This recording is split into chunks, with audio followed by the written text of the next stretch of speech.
रात्रि क्लास चल रहा था 21/11/1968 तीसरे पेज के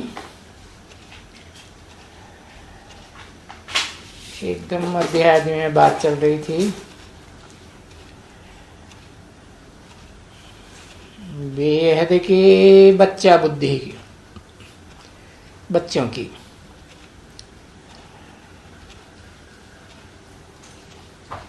वो बच्चों को जब ये मिलेगा तो उनका कैरेक्टर सुधरेगा।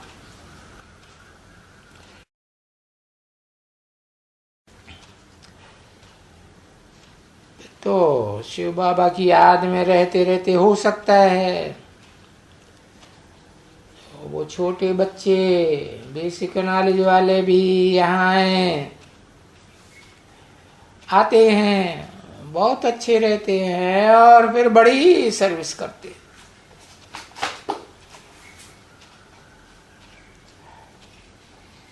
समझते हैं कि हीरे जैसा जीवन पुरुषोत्तम संगम युग में हीरे जैसा है ना। एक किताब है 2 आने की, जीवन हीरे जैसा बनाओ,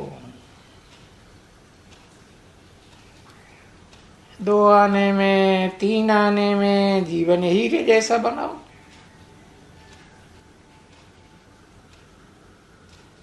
ऐसे बहुत बच्चे हैं वो होका देते हैं।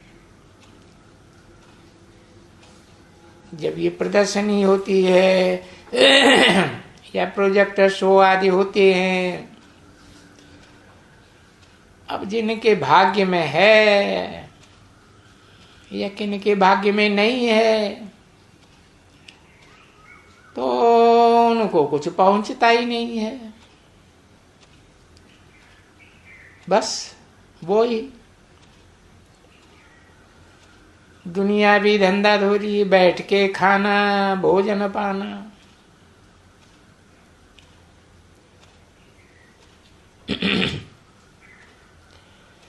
जब भक्ति मार्ग होता है ना तभी बताया बच्चे श्री कृष्ण को याद करके तुम खाते रहो।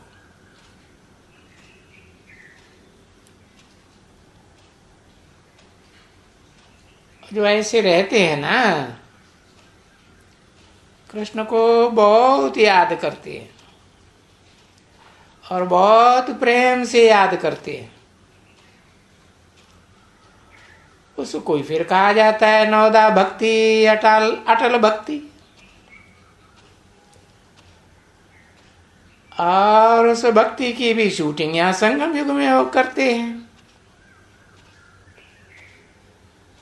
तो भक्ति मार्ग में अटल याद कृष्ण की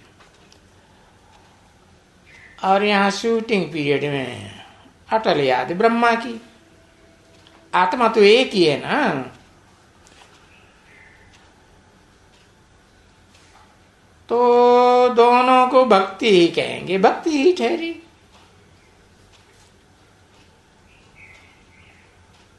चाहे शूटिंग पीरियड में, संगम युग में, और चाहे ब्रॉड ड्रामा में, ज्ञान तो नहीं है ना बच्ची। अरे ज्ञान से तो इनहेरिटेंस मिलता है, वर्षा मिलता है ना, पढ़ाई है, सदगति होती है। तो वो जब ऐसे श्री कृष्ण को याद करते हैं तो वो खाना खा के बैठेंगे ना, तो फिर उनको सामने कृष्ण देखने में आवेगा। तो वो कृष्ण देखने में आवे या संगम की शूटिंग में ब्रह्मा देखने में आवे, लेकिन दुख दर्दों से कोई मुक्ति थोड़ी ही होती है।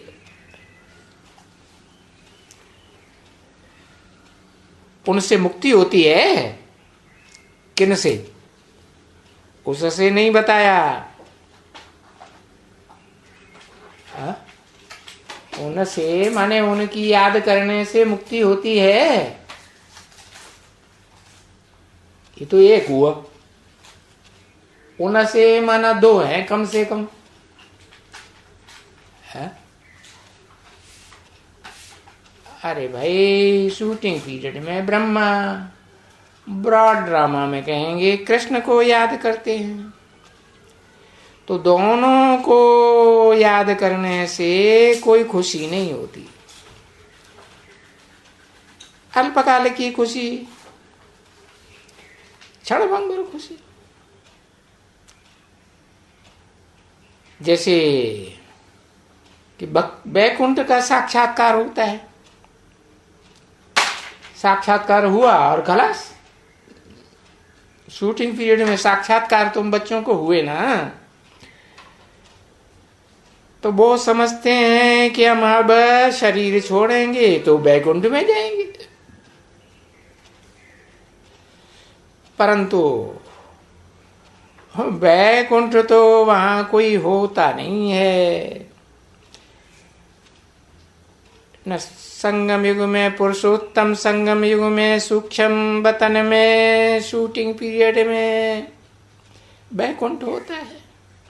क्या रियल बैकुंठ होता है? तो स्वप्नवत ऐसे समझते हैं उस समय में कि हम स्वर्ग जाएंगे। और नवदा भक्ति भी इसको कहा जाता है। निरंतर याद करने को ही नवदा भक्ति कहेंगे।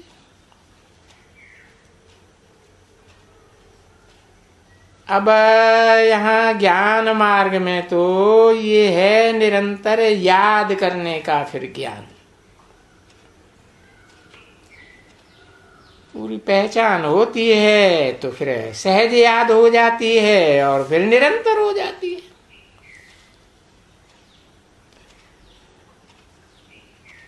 क्योंकि याद तो किया ही जाता है बेहद के बाप को,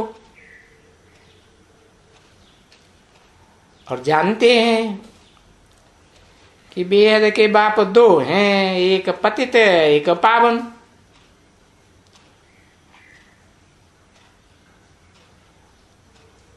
तो जो पतित है उसको पावन बनाने वाला बेहद का बाप, और पतित बाप भी बेहद का, मनुष्य सृष्टि का बेहद का बाप है ना। तो जो पतित और पावन दोनों की जो प्रवृत्ति वाली याद होती है ना, तो भक्ति मार्ग में तो उनमें कोई भी पतित पावन नहीं है। पतित को पावन करने वाला भक्ति मार्ग में या भक्ति मार्ग की शूटिंग में कोई होता ही नहीं। अरे न ब्रह्मा होता है, न विष्णु होता है, न शंकर होता है, न ये न वो, न कोई भी नहीं। क्योंकि अभी बेहद के बाप ने समझाया है कि इनहेरिटेंस कहो, वर्षा कहो, मुक्ति जीवन मुक्ति का वर्षा, सुख शांति का वर्षा वो मिलता ही है क्रिएटर से। जहां सुख भी हो और शांति भी हो, क्या क्रिएट करता है? सुख शांति की दुनिया, स्वर्ग क्रिएट करता है। तो फिर कहते हैं क्रिएटर होते ही हैं दो, एक ये बाप, आत्माओं का बाप, एक वो बाप, कलयुगी दुनिया का बाप, 500-700 करोड़ का।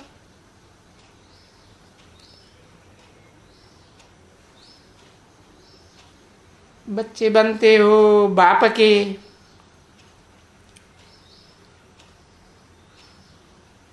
कलयुगी दुनिया में मनुष्य सृष्टि के बाप के बच्चे शूटिंग पीरियड में ऐसे ही कहेंगे ना।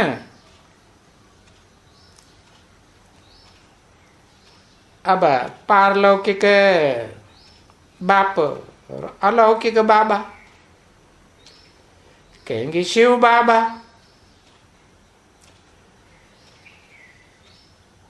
तो बेहद का वर्षा है, बेहद के बाप हैं। है? दोनों बाप बेहद के कंबाइंड है ना। कौन दोनों? सुप्रीम सोल शिव बाप और मनुष्य सृष्टि का बाप आदम अर्जुन कह दो।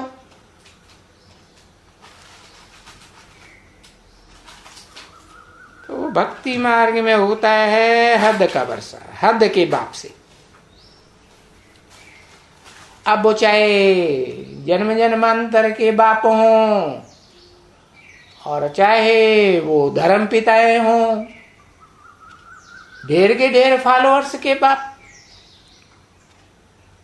वो सब देहधारी धर्म पिताएं हद के बाप हैं। ऐसे नहीं कहेंगे कि बेहद 500-700 करोड़ मनुष्य सृष्टि के बाप हैं। तो हद के बापों से हद का वर्षा मिलता है अल्पकाल का।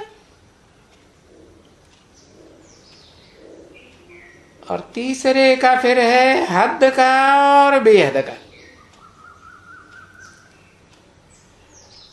तो दूसरा कोई होता ही नहीं है।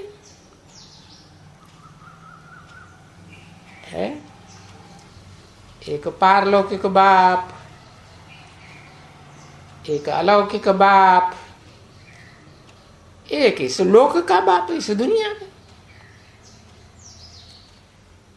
3 बाप की बात हुई।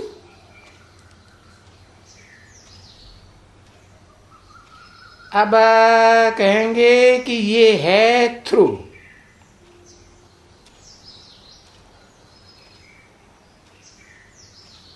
बाप तुमको एडाप्ट करते हैं इनके थ्रू, कहेंगे थ्रू ब्रह्मा।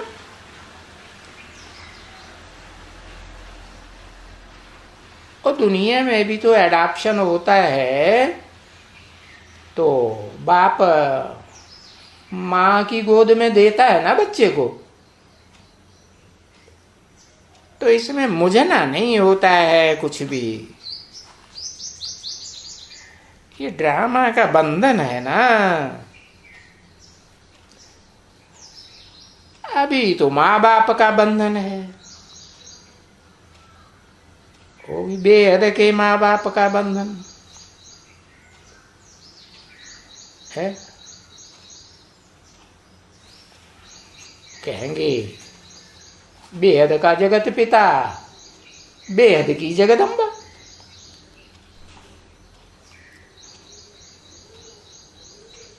तो वो बच्चे जो हैं, जो माँ बाप के बंधन में हैं, वो कॉलेज या स्कूल छोड़ नहीं सकते। अब कोई भी कन्या कॉलेज में पढ़ती होगी,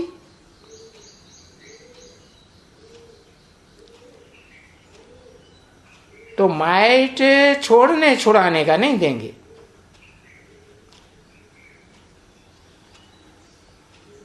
पर तो हंगामा मच जाएगा। बच्चे भी छोड़ना चाहेंगे माँ बाप को, तो माइट हंगामा कर देंगे।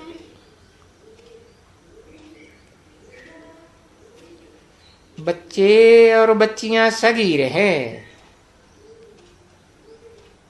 और छोड़ने छाड़ने के लिए तो गवर्नमेंट भी अलाउ नहीं करती है। अब चाहे दुनिया भी हद की गवर्नमेंट हो, कोई भी दुनिया में, या बेहद की ईश्वरीय गवर्नमेंट हो, समझा ना।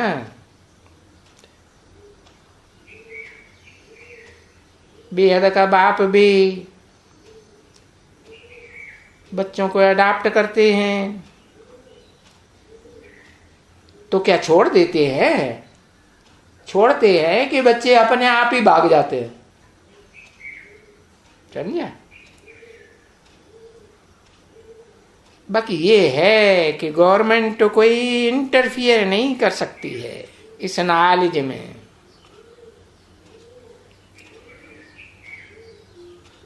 बच्चे भले किसी को भी चाहें तो याद करें, उसमें कोई गवर्नमेंट की कोई बात नहीं है, सब स्वतंत्र हैं।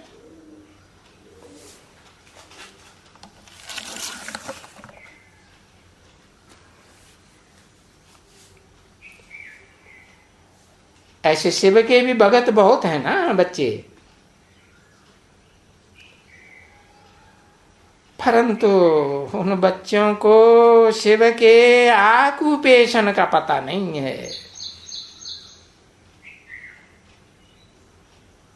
कि वो कैसे पतितों को पावन बनाता है।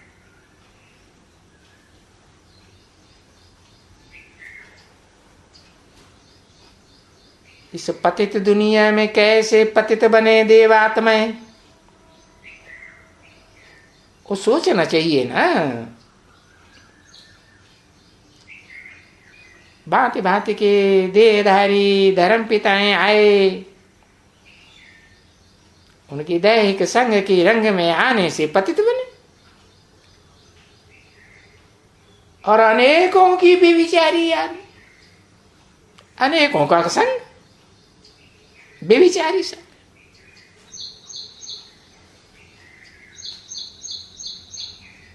तो बेविचार से तो पतन ज्यादा होगा ना।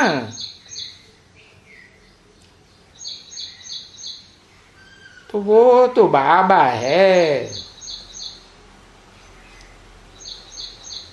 इसको कहा ही जाता है साकार निराकार का मेल। साकार आदम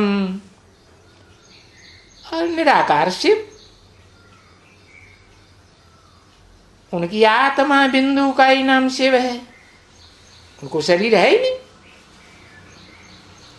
और आदम को तो शरीर भी है तो आत्मा भी है,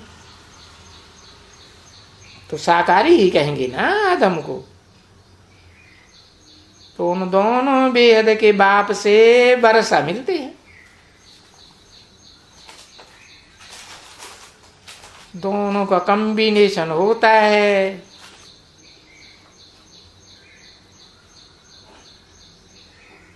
स्वर्ग का वर्षा मिलता है।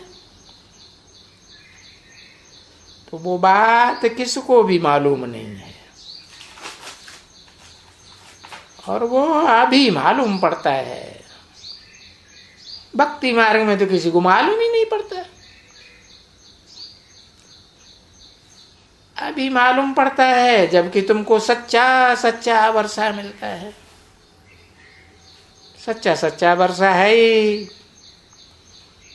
जीवन में सदा काल की सुख शांति।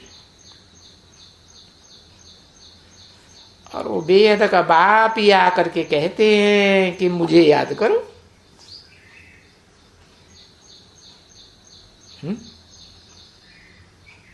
क्या कहा? मुझे याद करो, माने एक को याद करो या हमको याद करो, ये बोला। एक को याद करो, बिंदी को। हाँ, माने वो बिंदी ही एक व्यक्तित्व में आती है ना, तो एक ही हुआ ना कि दो व्यक्तित्व हुए। हाँ, एक ही कहेगा, बिंदी कैसे कहेगी? शिव बिंदी का नाम है तो वो कहेगी कैसे बिना शरीर धारण किए? तो शरीरधारी आत्मा और वो बिंदु रूप आत्मा दोनों मिलकर के समान हो जाते हैं। शिव बाप तो कहते हैं ना कि मैं आता हूं तो तुम बच्चों को नंबर बार आप समान निराकारी निर्विकारी निरहंकारी बनाता हूं।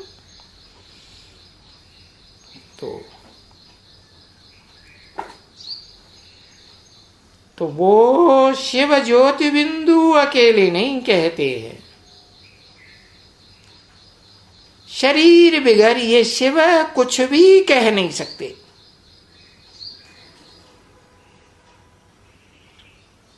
जब शरीर लेते हैं तभी कहते हैं बच्चों को। और जो शरीर लेते हैं उनकी भक्ति मार्ग में यादगार है। क्या यादगार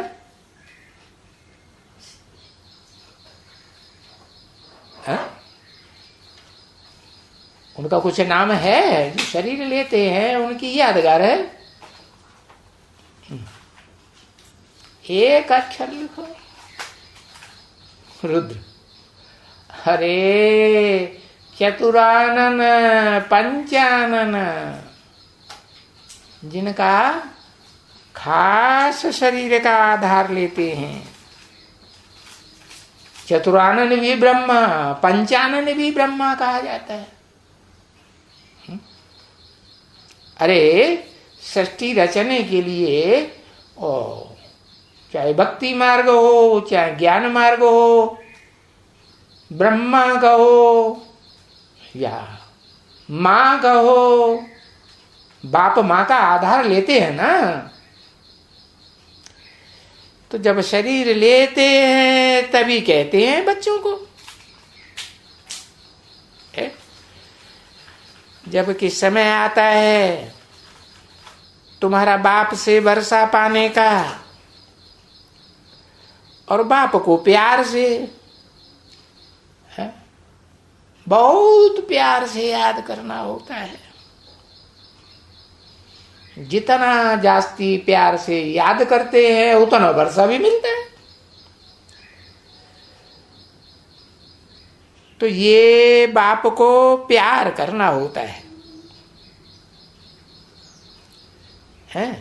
ऐसे प्यार करने में कभी भी चूक न जाए।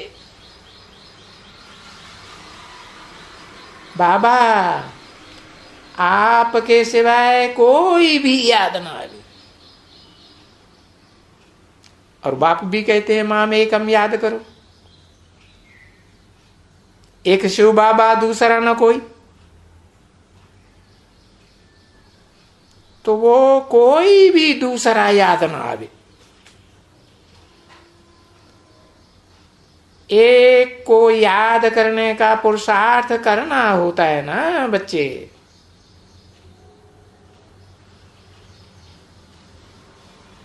तो एक को कहते हैं शिव बाबा। शिव माने आत्मा, बाबा माने साकार निराकार का मेल।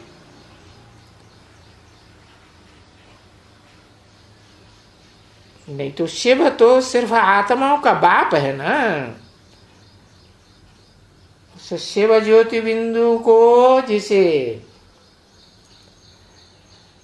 भक्ति मार्ग में बोलते रहते हैं शिव शिव शिव शिव शिव, जानते तो है नहीं। तो उस शिव बाबा की याद हो जो निराकारी और साकारी दोनों है कंबाइंड। और फिर बच्चों का सुदर्शन चक्र भी फिरता हो। स्वदर्शन चक्र का अर्थ ही है स्व माने आत्मा, दर्शन माना आत्मा के 84 का चक्र का दर्शन। तो 84 का चक्र तो लगातार चक्र की तरह घूमता रहता है। तो वो चक्र मन बुद्धि में लगातार फिरता हो। जब लगातार बुद्धि में फिरेगा तब प्राण तन से निकलेंगे। बस पीछे तो कोई दूसरा याद नहीं आएंगे। तो वो ही है ये अंत का मंत्र, जिसको कहा जाता है वशीकरण मंत्र। रावण पर विजय पाने का मंत्र। रूहानी बाप व दादा का दिल व जान से, शिक और प्रेम से याद, प्यार और गुड नाइट। मीठे मीठे रूहानी बच्चों प्रति रूहानी बाप की नमस्ते।